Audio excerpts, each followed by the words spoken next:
തഞ്ചാവൂർ യാത്രയുടെ രണ്ടാമത്തെ വീഡിയോ ആണിത്. ഞാൻ ഹോട്ടലിൽ ചെക്ക് ഇൻ ചെയ്തതിന് ശേഷം ഞങ്ങൾ ഗിയൊക്കെ മേടിച്ച് ജസ്റ്റ് കറങ്ങാൻ വേണ്ടി ഇറങ്ങിയേക്കുവാണ്. അതിന് തന്നെ നന്നായിട്ട് എന്തെങ്കിലും കഴിക്കണം. ആക്ച്വലി ഞങ്ങൾ നല്ല വിശന്നിരിക്കുമായിരുന്നു. റെയിൽവേ സ്റ്റേഷൻ്റെ ഭാഗത്ത് മാത്രം നല്ല ഹോട്ടലുകൾ, നല്ല വൃത്തിയുള്ള ഹോട്ടലുകൾ കാര്യങ്ങളൊന്നും ഉണ്ടായിരുന്നില്ല.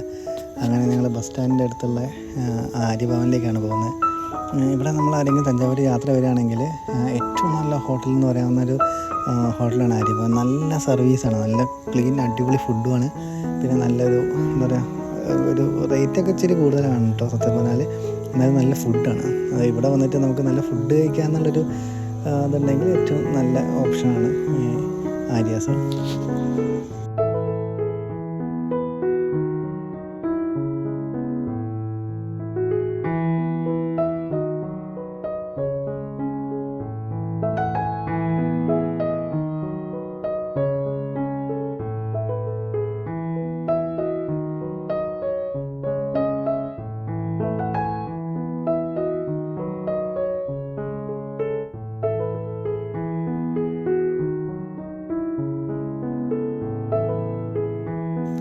ഇത് റെനീസ് ടവർ എന്ന് പറഞ്ഞിട്ടുള്ളൊരു വലിയൊരു ക്ലോക്ക് ടവറാണ്.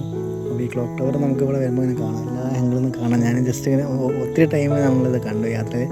ഇതാണ് തഞ്ചാവൂർ ഓൾഡ് ബസ് സ്റ്റാൻഡ്. പക്ഷേ അതൊക്കെ പുതുക്കി പണിയാൽ ഭംഗിയാക്കി വെച്ചിട്ടുണ്ട് കേട്ടോ. അപ്പോൾ നമ്മളെ യാത്ര ഫസ്റ്റ് ഞങ്ങൾ പോകുന്നത് ഫുഡ് കഴിക്കാനാണ്. ഫുഡ് കഴിക്കാൻ വേണ്ടി ആദ്യം ഹോട്ടൽ തപ്പി ഉള്ള യാത്രയിലാണ്.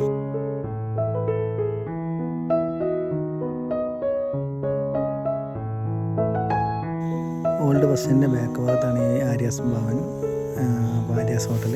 ഭാഗത്ത് കയറി ഞങ്ങൾ മസാല ദോശയൊക്കെ ഓർഡർ ചെയ്തു.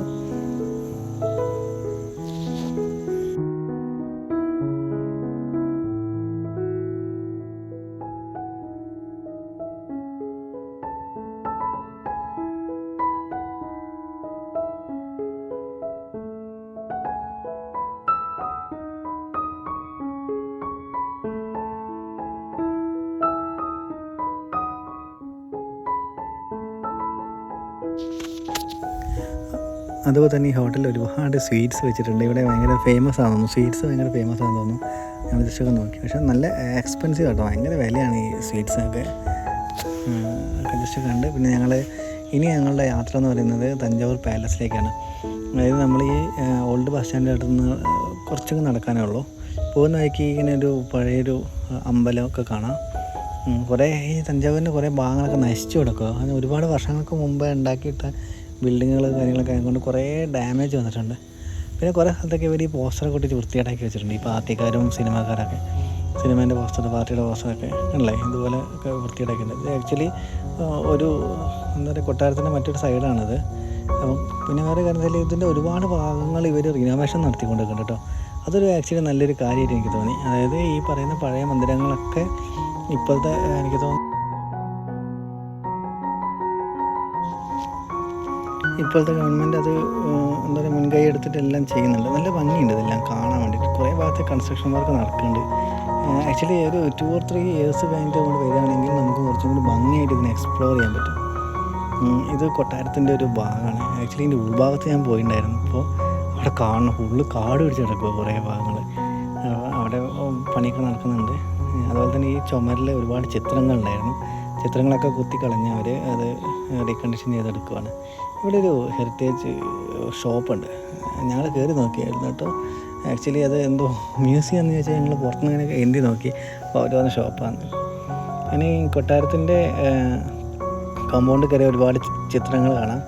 ഈ ചിത്രങ്ങൾക്കൊക്കെ എന്താ പറയുക, നമുക്ക് ഈ ഭംഗി ആസ്വദിക്കാൻ പറ്റാത്ത രീതിയിൽ വാഹനങ്ങൾ വർക്ക് ചെയ്തിട്ടുണ്ട്. കുറേ കല്ലുകൾ അങ്ങനത്തെ സാധനങ്ങളൊക്കെ പെറുക്കി വെച്ചിട്ടുണ്ട്. ചില ഒരു വെൽ മെയിൻറ്റെയിൻഡ് ആയിട്ട് ഇവിടെ ഒരു എന്താ പറയുക, നമുക്ക് ഈ വണ്ടിയും കൊണ്ട് അകത്ത് വരെ കയറിപ്പോകാൻ പറ്റും. കൊട്ടാരത്തിൻ്റെ അകത്തുകൂടെ കയറിപ്പോകാൻ പറ്റും. അതുകൊണ്ടെന്ന് വെച്ചാൽ എല്ലാവരും ഭയങ്കര റഫായിട്ട് നിർത്തിയിട്ടേക്കുന്നത്. കൊട്ടാരത്തിൻ്റെ അകത്ത് കയറുന്ന ഏകദേശം 40 രൂപ കേട്ടോ. 40 രൂപയാണെങ്കിൽ ഇതിൻ്റെ അകത്ത് ഉള്ള കുഞ്ഞു സ്റ്റോളുകളിൽ കയറാൻ നമുക്ക് പിന്നെ എക്സ്ട്രാ 20 രൂപ ടിക്കറ്റുകൾ എടുക്കണം. അതുകൊണ്ട് ഇതാണ് ഞാൻ പറഞ്ഞ അകത്തേക്കുള്ള വഴി. ഇതൊക്കെ ഒരുപാട് വർഷം പഴക്കമുള്ള കൊട്ടാരം കൊണ്ട് തന്നെ എന്താ പറയുക, ഫുള്ള് ചെളിയൊക്കെ പിടിച്ചിരിക്കുകയാണ്. ഈ ഭാഗങ്ങളൊന്നും അത്ര മെയിൻറ്റെയിൻഡ് അല്ല. പക്ഷെ അവിടെ വർക്ക് നടക്കുന്നുണ്ട് കേട്ടോ. കുറേ പെയിൻ്റ് അടിക്കുന്നതും പിന്നെ പൊളിഞ്ഞു പോയ ചുമരുകളൊക്കെ റീകണ്ടീഷൻ ചെയ്തെടുക്കുന്നുണ്ട്. ഇതിൻ്റെ അകത്തൊക്കെ റീകണ്ടീഷൻ വർക്കുകൾ നടക്കുന്നുണ്ട്. ഈ സമയം ആക്ച്വലി നമുക്ക് വിസിറ്റ് ചെയ്യാൻ പറ്റിയ ടൈമായിട്ട് എനിക്ക് തോന്നിയില്ല. പിന്നെ എന്താ വെച്ചാൽ ഇതെല്ലാം ഭംഗിയാക്കി വെച്ചിട്ട് പിന്നെ കാണാൻ പോകുമ്പോൾ കുറച്ചും കൂടി രസമായിരിക്കും. ഇതാണ് ശരിക്കും ഇന്ത്യയിലെ ഏറ്റവും പഴക്കമുള്ള ലൈബ്രറി. ഈ ലൈബ്രറിയുടെ അകത്ത് ഞങ്ങൾ കയറിയിട്ടുണ്ടായിരുന്നു. അതിൻ്റെ അകത്ത് നമുക്ക് വീഡിയോ എടുക്കാൻ പറ്റില്ല. സരസ്വതി മഹൽ ലൈബ്രറി എന്നാണ് ഇതിൻ്റെ പേര്. പിന്നെ ഇതിൻ്റെ അകത്ത് വന്നിട്ട് താളിയോലകളും മറ്റു സാധനങ്ങളൊക്കെയാണ് സൂക്ഷിച്ചേക്കുന്നത്. നമ്മളെ ഈ സാധാ ലൈബ്രറി കാണുന്ന പോലെ ബുക്സ് കാര്യങ്ങളല്ല, ഇങ്ങനത്തെ കുറേ പഴയ ഗ്രന്ഥങ്ങൾ കാര്യങ്ങളൊക്കെ ഉള്ളത്.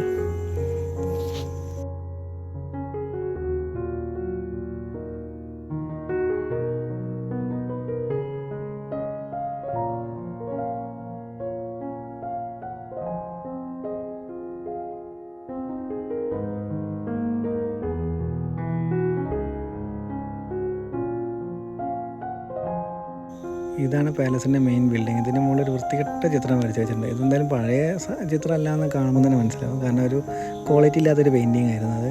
പക്ഷേ ബെൽ ടവറൊക്കെ അടിപൊളിയാണ്, അതൊക്കെ നല്ല കണ്ടീഷനാക്കി പെയിൻ്റൊക്കെ അടിച്ച് വെച്ചിട്ടുണ്ട്.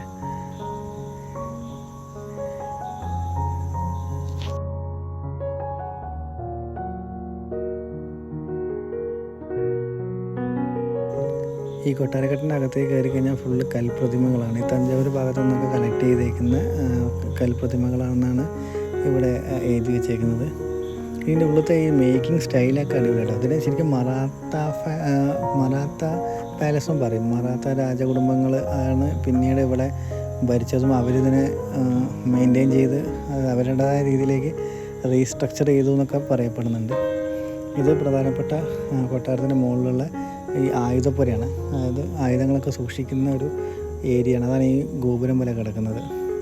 പിന്നെ ഇതിൻ്റെ അകത്ത് ഏറ്റവും കൂടുതൽ ചെമ്പ് പാത്രങ്ങളും അതുപോലെ ഒരുപാട് ശില്പങ്ങളും ഒക്കെ സൂക്ഷിച്ചിട്ടുണ്ട്.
പിന്നെ എനിക്ക് കൊട്ടാരത്തിൻ്റെ ഫസ്റ്റ് ഫ്ലോറിൽ ഒരു സ്കള്ളുണ്ട്.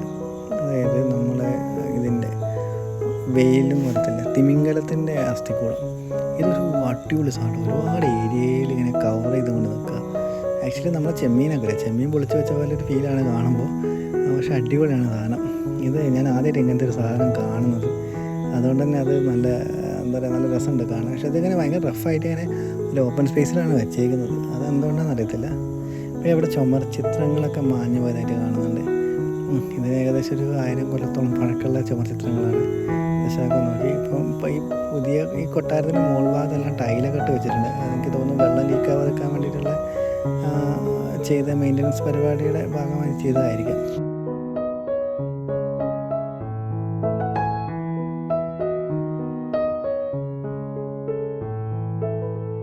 പിന്നെ ഇതിനകത്തുള്ള സ്റ്റെയർ കേസൊക്കെ വളരെ എന്താ പറയുക, വീതി കുറഞ്ഞ സ്റ്റെയർ കേസ്. 2 പേർക്ക് കഷ്ടിച്ച് പോകാനുള്ളൊരു സ്പേസേ ഉള്ളൂ.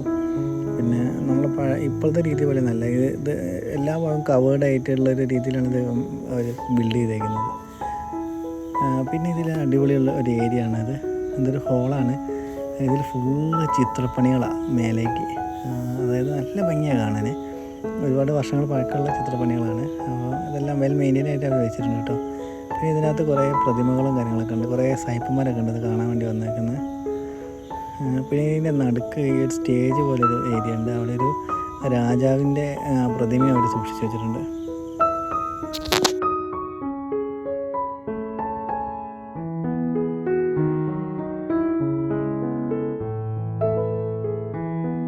പിന്നെ കുറച്ച് മൺപാത്രങ്ങളും മറ്റ് സാധനങ്ങളൊക്കെ ഉണ്ട്. പിന്നെ ഇതുപോലത്തെ പ്രതിമകൾ വലിയ കളക്ഷൻ തന്നെ ഉണ്ട്.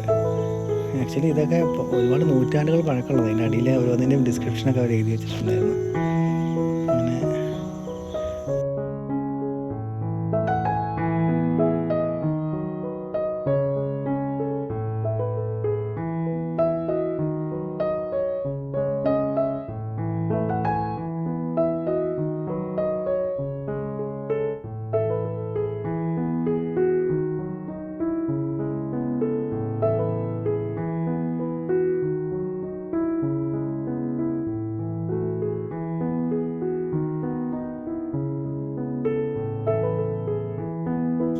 എനിക്ക് കൊട്ടാരത്തിൽ ഏറ്റവും ഇഷ്ടപ്പെട്ടൊരു ഏരിയ അതായിരുന്നു കേട്ടോ. നടരാജ ഹാൾ എന്നാണ് ഇതിൻ്റെ പേര്.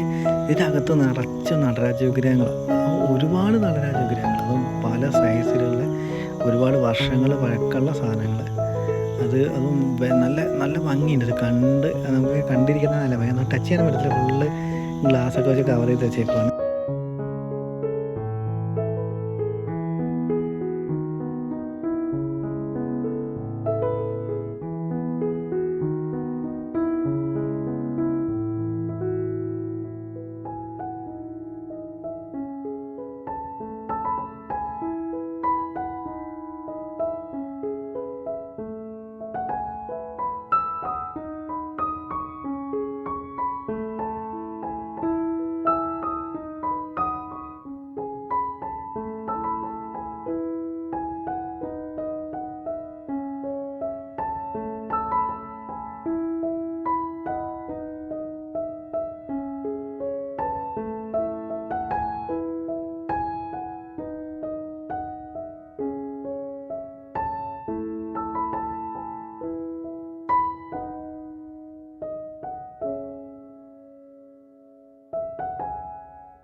നടരാജ ഹാളിൽ നിന്ന് ഞങ്ങൾ ഫോട്ടോ ഒക്കെ എടുത്ത് ജസ്റ്റ് പുറത്തേക്ക് ഇറങ്ങി. ഇവിടെ കൊട്ടാരത്തിലേക്ക് കയറിയ വലിയ ചിത്രം കണ്ടില്ല, അതിൻ്റെ ഇടത് ഭാഗത്തായിട്ട് ഒരു കുളമുണ്ട്. കണ്ട കുളമെന്ന് ഇപ്പം തോന്നില്ല, ഫുള്ള് വെള്ളമൊക്കെ വറ്റിയിരിക്കുകയാണ്.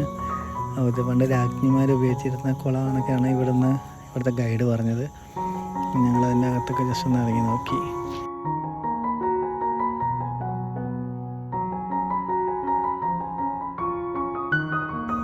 കൊട്ടാരത്തിൽ നിന്ന് പുറത്തേക്ക് ഇറങ്ങിയപ്പോൾ നമ്മൾ തഞ്ചാവൂർ ഡോൾസ് വിൽക്കാൻ വെച്ചിട്ടുണ്ട്. ജസ്റ്റ് അതിൻ്റെ വിലയൊക്കെ ചോദിച്ചു, ഭയങ്കര എക്സ്പെൻസീവാണ് ഈ തഞ്ചാവൂർ ഡോളിനിവിടെ. പിന്നെ ഞങ്ങൾ കൊട്ടാരത്തിൻ്റെ മറ്റ് ചില ഭാഗങ്ങളിലേക്ക്, ദർബാർ ഹാള് ഒക്കെ സ്ഥിതി ചെയ്യുന്ന ഭാഗത്തേക്ക് പോയി. ഇവിടെ ഒരു ചെറിയ കൗണ്ടേഴ്സിലൊക്കെ നമ്മൾ 20 രൂപ കൊടുത്തു കഴിഞ്ഞാൽ ഇവിടെ കുറേ നമ്മളെ പഴയ ആൻറ്റിക് സാധനങ്ങളൊക്കെ സൂക്ഷിച്ച് വെച്ചിട്ടുണ്ട്. അതൊക്കെ ഇങ്ങനെ നമുക്ക് കാണാൻ പറ്റും. കുറേ പഴയ പാത്രങ്ങൾ, അതുപോലത്തെ അവരുടെ ആഭരണങ്ങളും മറ്റ് ചെമ്പ് പാത്രങ്ങൾ, പിന്നെ ഫർണിച്ചേഴ്സ് കാര്യങ്ങളൊക്കെ ഉണ്ട്. പിന്നെ ഒരു വലിയൊരു മിററുണ്ടായിരുന്നു. ഞങ്ങൾ ജസ്റ്റ് അതൊക്കെ ഒന്ന് പോയി കണ്ടു.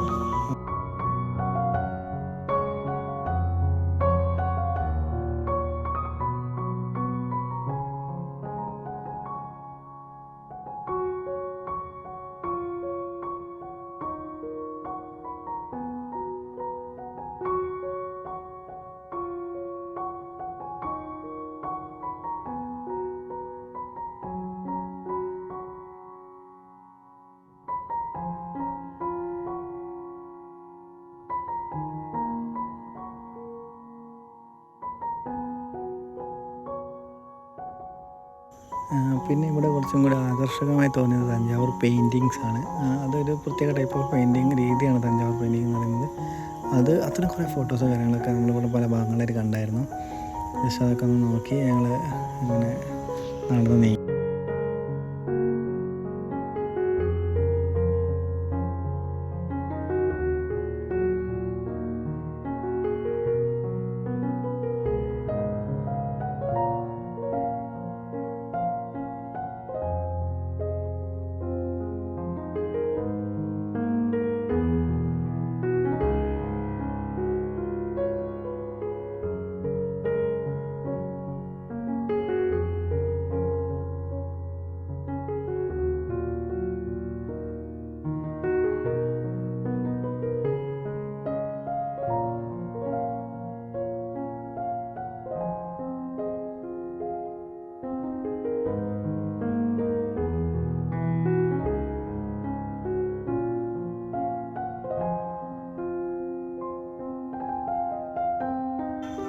പിന്നെ ഈ കൊട്ടാരത്തിനകത്ത് എനിക്ക് കുറച്ചുകൂടി രസമായി തോന്നി നമ്മളെ രവിവർമ്മയുടെ പെയിൻറ്റിങ്സ് ഒക്കെ വിൽക്കാൻ വെച്ചിട്ടുണ്ട്. ആക്ച്വലി ഇത് ഒറിജിനലൊന്നുമല്ല, ഇത് എന്താ പറയുക കോപ്പി പെയിൻറ്റിങ്സ് അല്ലേ, നമ്മൾ പ്രിൻ്റ് എടുത്തിട്ട് ഫ്രെയിം ചെയ്ത് വെച്ചേക്കുന്നത്. അതുപോലെ തന്നെ ഡോൾസും തഞ്ചാവൂർ ഡോൾസും വെക്കാൻ വെച്ചിട്ടുണ്ട്. പക്ഷെ ഭയങ്കര റേറ്റ് ആട്ടോ സാധനത്തിനൊക്കെ. നമുക്ക് ഇതൊക്കെ ഒരു ഓവർ റേറ്റഡ് ആയിട്ടാണ് എനിക്ക് തോന്നിയത്. പിന്നെ ഇവിടുത്തെ ഒരു കുറേ ചെമ്പിലുള്ള പിച്ചളിലൊക്കെ ഉള്ള കുറേ വിളക്കുകൾ രൂപങ്ങളൊക്കെ വാങ്ങിക്കാൻ കിട്ടും.